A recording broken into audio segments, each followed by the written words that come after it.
Hello everyone, welcome to Saroj Mishra's YouTube channel. मेरे YouTube channel पर आप सभी का बहुत बहुत स्वागत है। आयुष मंत्रालय से ज़बरदस्त वैकेंसीज आई हुई हैं। शॉर्ट नोटिफिकेशन तो पहले आई थी, अभी डिटेल्ड विज्ञप्ति आ गई है, डिटेल्ड विज्ञापन आ गया। सिर्फ एक एग्जाम होना है, ऑनलाइन सीबीटी एग्जाम, वो भी सिर्फ 100 मार्क्स का। तो जितने भी group B group C post हैं, group B group C post में बेसिकली जितने फ्रेशर हैं अप्लाई कर सकते हैं, जिनके पास एक्सपीरियंस नहीं है। तो ग्रुप बी ग्रुप सी के जो भी पोस्ट हैं उनके लिए सिलेक्शन जो है सिर्फ एक एग्जाम के थ्रू हो जाएगा। ऑनलाइन एग्जाम होगा 100 मार्क्स का, 100 मार्क्स का। कोई इंटरव्यू का स्ट्रेस नहीं है, इंटरव्यू में अपियर नहीं होना है, इंटरव्यू का झमेला ही नहीं है। सिर्फ ग्रुप ए जो ऑफिसर पोस्ट रहेगा उनको इंटरव्यू देनी है। तो एक एग्जाम पास करके आप सरकारी नौकरी, वो भी भारत सरकार की नौकरी, government of India, central government की जॉब पा सकते हैं। हिंदी का हिंदी भी ऑप्शन रहेगा क्वेश्चन पेपर में, इंग्लिश भी ऑप्शन रहेगा। तो आप हिंदी में भी पढ़ के आंसर कर सकते हैं क्वेश्चंस को, या फिर इंग्लिश में भी आप चाहे तो। अभी वस्तुनिष्ठ प्रश्न रहते हैं, तो वस्तुनिष्ठ प्रश्न 100 मार्क्स का सिर्फ रहेगा, तो आसान रहेगा कि आप हिंदी में पढ़ लें और क्वेश्चंस को आंसर कर दें। तैयारी तो आप अलग अलग एग्जाम की करते ही रहते हैं, तो फिर इस एग्जाम को बिल्कुल नहीं छोड़ना, ये वाला फॉर्म जरूर भर लेना है। नेगेटिव मार्किंग 1/4 रहेगी, और जो एमटीएस की पोस्ट है उसके लिए तो नेगेटिव मार्किंग भी नहीं रहेगी। आप जितने तुक्के लगाना चाहें, जो एमटीएस वाली एक पोस्ट है ना जिसमें कि 10th पास या फिर आईटीआई कैंडिडेट अप्लाई कर सकते हैं, उसमें तो आप जितने तुक्के लगाना चाहें उतने तुक्के लगाएं और एग्जाम पास हो जाए। कोई नेगेटिव मार्किंग भी नहीं है। बाकी सभी पोस्ट के लिए 1/4 मार्क्स जो है नेगेटिव मार्किंग रहेगी। हिंदी का ऑप्शन है, हिंदी में पढ़ के आंसर करें। इंग्लिश का ऑप्शन है, इंग्लिश में पढ़ के आंसर करें। तो आयुष मंत्रालय से भर्ती विज्ञापन 388 पोस्ट पे पहले ही आई थी शॉर्ट विज्ञप्ति। अभी ऑफिशियल वेबसाइट पर डिटेल विज्ञप्ति आ गई है। तो डिटेल्ड विज्ञप्ति में सारी डिटेल्स हैं, कितनी फीस लगेगी, क्या सिलेक्शन के लिए पढ़ना है, सारी चीज़ें एक एक करके समझते हैं। एडवर्टीजमेंट नंबर, पहले तो ये आयुष मंत्रालय भारत सरकार के अंतर्गत है, केंद्रीय आयुर्वेदीय विज्ञान अनुसंधान परिषद। इसमें काफ़ी सारे पोस्ट हैं। वैकेंसी अनाउंसमेंट एडवर्टीजमेंट नंबर 4/2025 है, और इसका जो मिनिस्ट्री ऑफ आयुष लिखाई है इन्होंने। और इसमें group A group B group C तीनों पोस्ट हैं। इसकी जो ऑनलाइन एप्लीकेशन है उसमें टाइम है, पहले भी मैंने बताया था 1 अगस्त से है, और मुझे लगा था कि इसकी डिटेल्ड विज्ञप्ति भी 1 अगस्त के आसपास आएगी, लेकिन अभी आ गई है। पढ़ के अच्छे से समझ के रख सकते हैं। 31 अगस्त तक आप ऑनलाइन एप्लीकेशन कर सकते हैं। ऑनलाइन पेमेंट ही करनी होगी, ऑफिशियल वेबसाइट से अप्लाई करना है, किसी भी फेक वेबसाइट से बचना है। ग्रुप ए की पोस्ट जो होती है वो चेक नहीं करते हैं, क्योंकि ग्रुप ए की पोस्ट ऐसी पोस्ट होती है जिसमें कि आपको थोड़ा तो क्वालिफिकेशन के साथ एक्सपीरियंस मांगते हैं। तो रिसर्च ऑफिसर की पोस्ट है, ये सब देख लें आप। हालांकि मुझे इसमें एक्सपीरियंस दिखाई नहीं दे रहा है, तो भी रिसर्च ऑफिसर पैथोलॉजी से, तो पैथोलॉजी वाले, आयुर्वेद वाले देख लें। रिसर्च फार्माकोलॉजी ऑफिसर है तो वो फार्मा वाले देख लें। 1 ईयर एक्सपीरियंस मांग रहे हैं। स्टाफ नर्स की वैकेंसी है, बीएससी नर्सिंग है जिनके पास, और रजिस्ट्रेशन है स्टेट नर्सिंग काउंसिल में, वो अप्लाई कर सकते हैं। 14 पोस्ट है, ये भी अच्छी वैकेंसी है अगर आप नर्स के लिए देख रहे हैं तो। 30 ईयर्स अपर एज लिमिट रखी है जनरल कैंडिडेट्स के लिए। चलिए, यहाँ से सभी फ्रेशर अप्लाई कर पाएंगे बहुत सारे पोस्ट के लिए। सीरियल नंबर 5 पे असिस्टेंट की पोस्ट है। 10th पास के लिए भी काफ़ी सारी वैकेंसीज हैं, 12th पास के लिए भी है। तो वो सब डिटेल चेक करेंगे। आप वीडियो को एंड तक देखें, थोड़ा सा वक्त लगेगा क्योंकि पोस्ट ही ज़्यादा है। तो असिस्टेंट की पोस्ट है, टोटल 13 वैकेंसीज है, 8 जनरल के लिए अनरिजर्व। इसमें किसी दूसरे कैटेगरी से भी आप अप्लाई कर सकते हैं। 30 साल तक के जनरल कैंडिडेट अप्लाई कर सकते हैं, और अगर आप रिजर्व कैटेगरी से हैं तो एज में रिलैक्सेशन ज़रूर मिलेगी, क्योंकि भारत सरकार के नियमों के अधीन। इसमें किसी भी विषय से आप स्नातक हैं, ग्रेजुएट हैं, तो आप अप्लाई कर सकते हैं। अब इसमें आप देखेंगे कई सारी अच्छी चीज़ें। कोई एक्सपीरियंस नहीं मांग रहे हैं, नीचे तक चेक कर लेते हैं। कोई एक्सपीरियंस नहीं मांग रहे हैं, एक्स्ट्रा सर्टिफिकेट नहीं मांग रहे हैं, एक्स्ट्रा कोई सर्टिफिकेट भी नहीं मांग रहे टाइपिंग का या किसी भी चीज़ का, और कोई स्किल का भी सर्टिफिकेट नहीं मांग रहे हैं। परसेंटेज का प्रॉब्लम भी नहीं है, प्रतिशत अंकों का भी प्रॉब्लम नहीं है, बस आप स्नातक होने चाहिए, किसी भी विषय से स्नातक होने चाहिए। तो असिस्टेंट की पोस्ट के लिए सभी ग्रेजुएट या पोस्ट ग्रेजुएट अप्लाई कर सकते हैं। ट्रांसलेटर की पोस्ट है हिंदी, तो ये आप देख लें 2 ही पोस्ट है, तो इसलिए मैं इसको बहुत डिटेल में कवर नहीं कर रही हूँ, क्योंकि इसमें एक सर्टिफिकेट तो मांगते हैं ना ट्रांसलेशन का। मेडिकल लेबोरेटरी टेक्नोलॉजिस्ट की पोस्ट भी बहुत सारी है, इसमें 15 वैकेंसीज हैं। ये मेडिकल से रिलेटेड, आप मेडिकल लेबोरेटरी से तो चेक कर लें। अभी ग्रुप सी पोस्ट पे चले आते हैं। ग्रुप सी पोस्ट में रिसर्च असिस्टेंट केमिस्ट्री की, जिसमें कि अगर आप पोस्ट ग्रेजुएट हैं केमिस्ट्री से, एम फार्मा से, MSc मेडिसिनल प्लांट से तो आप अप्लाई कर सकते हैं। इसमें स्पेशलाइजेशन चेक कर लेना, 30 साल तक के कैंडिडेट अप्लाई कर सकते हैं, सैलरी अच्छी देंगे। पे लेवल 6 है तो पे लेवल 6 की सैलरी 60,000 60,000 तो होती है। बॉटनी है, रिसर्च असिस्टेंट फार्माकोलॉजी, इसमें अगर आपका बॉटनी से मास्टर डिग्री है या फार्माकोलॉजी से तो आप चेक कर लें। ऑर्गेनिक केमिस्ट्री से पोस्ट ग्रेजुएट हैं तो आप चेक कर लें। गार्डन ग्रुप, इसमें बॉटनी मेडिसिनल प्लांट से अगर आप पोस्ट ग्रेजुएट हैं तो चेक करें।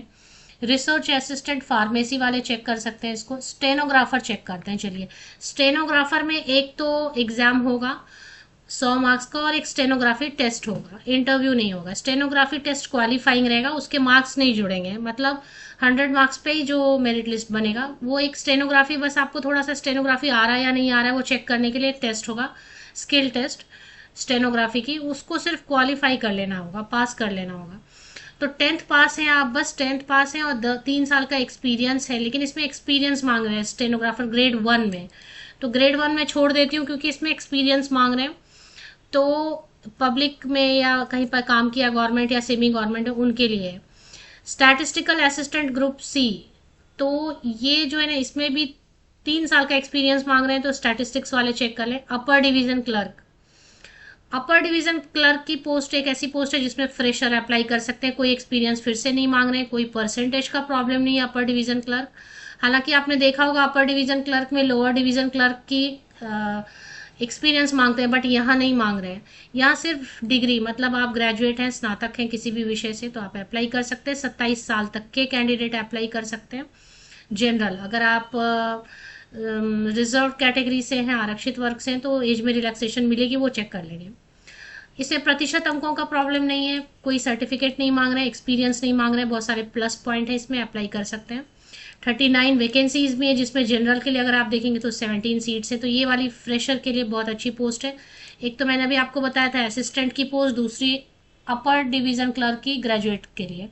स्टेनोग्राफर ग्रेड 2 में आप अप्लाई कर सकते हैं अगर आपके पास एक्सपीरियंस नहीं है। मांग रहे इसमें प्रीवियस एक्सपीरियंस है स्टेनोग्राफर, बट ऐसे कुछ लिखा नहीं कि कितना एक्सपीरियंस है ना, थोड़ा बहुत भी एक्सपीरियंस डिजायरेबल में रखा है ना, तो इसमें एक्सपीरियंस डिजायरेबल में रखा है, जरूरी नहीं है बिना एक्सपीरियंस के आप स्टेनोग्राफर ग्रेड 2 के लिए अप्लाई कर सकते हैं। बिना एक्सपीरियंस के, डिजायरेबल वर्ड यूज किया ना एक्सपीरियंस में, तो ये जरूरी नहीं है, मैंडेटरी नहीं है। एसेंशियल में इतना ही है कि आप 10वीं पास हैं। अब 10वीं पास में भी परसेंटेज का प्रॉब्लम नहीं है, सर्टिफिकेट नहीं मांग रहे हैं स्टेनोग्राफी की, और कोई एक्सपीरियंस ज़रूरी नहीं है। हाँ, आपको एक स्किल टेस्ट पास करना होगा, वो तो आपको पास करना होगा, जब भी क्वालिफाइंग होगा वो, सिर्फ उसके मार्क्स जुड़ेंगे नहीं, सिर्फ पास करना होगा, क्वालिफाई करना होगा स्टेनोग्राफी का टेस्ट, और एक 100 मार्क्स का paper online test. 7 unreserved category के लिए सीट है, बाकी कैटेगरीज के लिए भी सीट्स हैं, काफ़ी सीट्स हैं। पे लेवल 4 पे सैलरी अच्छी बनती है, पे लेवल 4 पे भी सैलरी 45,000 के अराउंड बन जाती है। चलिए अभी नेक्स्ट देख लेते हैं। लोअर डिवीजन क्लर्क के लिए 12th पास मांग रहे हैं, कोई भी 12वीं पास है, इसमें भी कोई एक्सपीरियंस की जरूरत नहीं है, 27 साल तक के कैंडिडेट अप्लाई कर सकते हैं। 37 वैकेंसीज अगर आप देखें नंबर ऑफ वैकेंसीज तो 37 वैकेंसीज हैं, जिसमें 14 जो है 14 जो है अनरिजर्व कैटेगरी के लिए।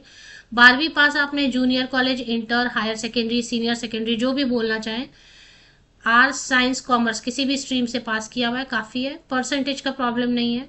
सर्टिफिकेट कोई भी नहीं मांग रहे हैं और एक्सपीरियंस कुछ भी नहीं मांग रहे हैं, तो इसमें भी फ्रेशर अप्लाई कर सकते हैं, ये भी अच्छी पोस्ट है। इसके बाद फार्मासिस्ट वगैरह फार्मा से रिलेटेड है, तो ऑफसेट मशीन ऑपरेटर तो वो आप देख लें। लाइब्रेरी क्लर्क के लिए लाइब्रेरी साइंस आपने ज़रूर पढ़ा होना चाहिए और 1 साल का एक्सपीरियंस मांग रहे हैं। मेडिकल लेबोरेटरी टेक्नोलॉजिस्ट के लिए देख लें अगर आपके पास रिलेटेड कुछ। लेबोरेटरी अटेंडेंट के लिए 12th अगर साइंस से किया है और हॉस्पिटल या लेबोरेटरी में काम किया है 1 साल। सिक्योरिटी इंचार्ज के लिए 3 साल का एक्सपीरियंस मांग रहे हैं। ड्राइवर के लिए 2 साल का एक्सपीरियंस मांग रहे हैं, आपके पास हेवी मोटर और लाइट मोटर चलाने का, व्हीकल चलाने का। अगर ड्राइविंग लाइसेंस है, 10वीं पास है और 2 साल का एक्सपीरियंस है, तो आप ड्राइवर ऑर्डिनरी ग्रेड के लिए 5 पोस्ट के लिए अप्लाई कर सकते हैं। 27 साल तक के जनरल कैंडिडेट, रिजर्व कैटेगरी से हैं तो एज में रिलैक्सेशन मिलेगी।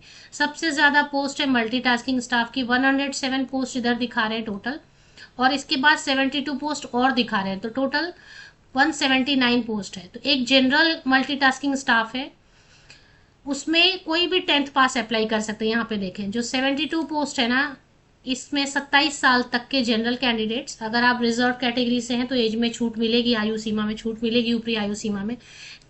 10वीं पास है तो आप अप्लाई कर सकते हैं, 10th पास होना होगा, काफ़ी है। 10th पास है, 12th पास है, जो भी मतलब मिनिमम कम से कम 10वीं पास होना है, तो ये वाली पोस्ट के लिए आप अप्लाई कर सकते हैं।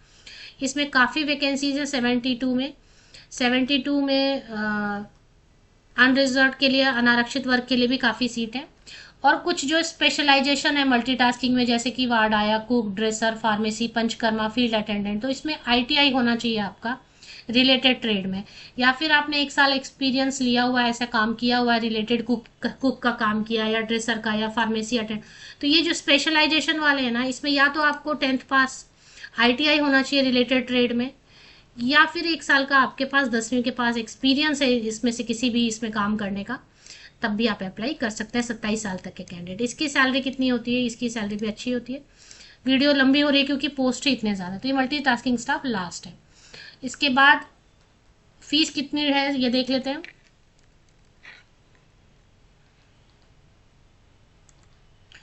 फीस की डिटेल इन्होंने कहाँ दिया हुआ है वो देख लेते हैं। हाँ, फीस की डिटेल इन्होंने दी हुई है पेज नंबर 21 पे। अभी जितने भी पोस्ट अप्लाई करने वाले, ग्रुप ए के पोस्ट तो है नहीं, ग्रुप बी के पोस्ट के लिए ज़्यादा से ज़्यादा जो है ना, अनरिजर्व एंड ओबीसी कैंडिडेट के लिए 500 लग रहा है, और नहीं तो बाकी फिर 200 है। SC ST PWD सभी महिलाओं के लिए, और सर्विसमैन के लिए कोई फीस नहीं है, ज़ीरो फी है, नो फी है। जितनी भी महिला अभ्यर्थी हैं, SC ST PWD EWS category की महिलाएं, उनके लिए ज़ीरो फी है, और बाकी जनरल OBC कैंडिडेट के लिए 500 रुपये है, 500 रुपीज़ है। ग्रुप सी के लिए भी SC ST PWD और सभी महिलाएं, जितने भी किसी भी कैटेगरी की महिला अभ्यर्थी है, फीमेल कैंडिडेट है, एक्स सर्विसमैन है, उनके लिए फीस नहीं है, ज़ीरो फीस है। बाकी अनरिजर्व OBC कैंडिडेट के लिए 200 और बाकी कैंडिडेट्स के लिए 100 रुपीज़। तो ये हो गया। उसके बाद मैंने बताया एक ही एग्जाम होने वाला, हिंदी इंग्लिश कोई भी ऑप्शन चुन सकते हैं, वस्तुनिष्ठ प्रश्न क्वेश्चंस रहेंगे। और आप चेक कर सकते हैं क्योंकि अभी बहुत लंबी हो गई वीडियो, 12 मिनट की वीडियो ऑलरेडी हो चुकी है, तो इसमें सिलेबस वगैरह क्या दिया हुआ है वो आप काफ़ी टाइम है, 1 अगस्त से शुरू होगा, 1 अगस्त को फिर से मैं वीडियो बनाऊंगी, तो इसमें सिलेबस इतना डिटेल दिख नहीं रहा है,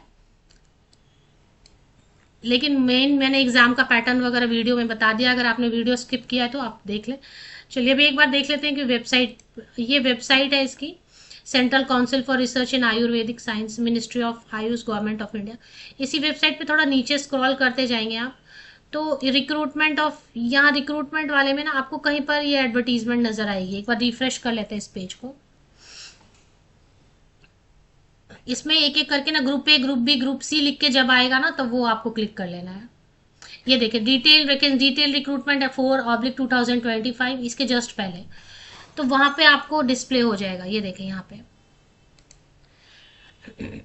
पे वैकेंसी सेक्शन में एडवर्टीजमेंट नंबर 4/2025 करके डिस्प्ले आएगा। यहाँ पे उस पर आपको क्लिक कर लेना, यहाँ पर ये आएगा डिस्प्ले, एडवर्टीजमेंट नंबर 4/2000, ये देखा भी आया, मैं हाईलाइट कर देती हूँ। उस पर क्लिक कर लेंगे तो डिटेल्ड एडवर्टीजमेंट आ जाएगी आपके सामने, उसको पढ़ लेना है अच्छे से।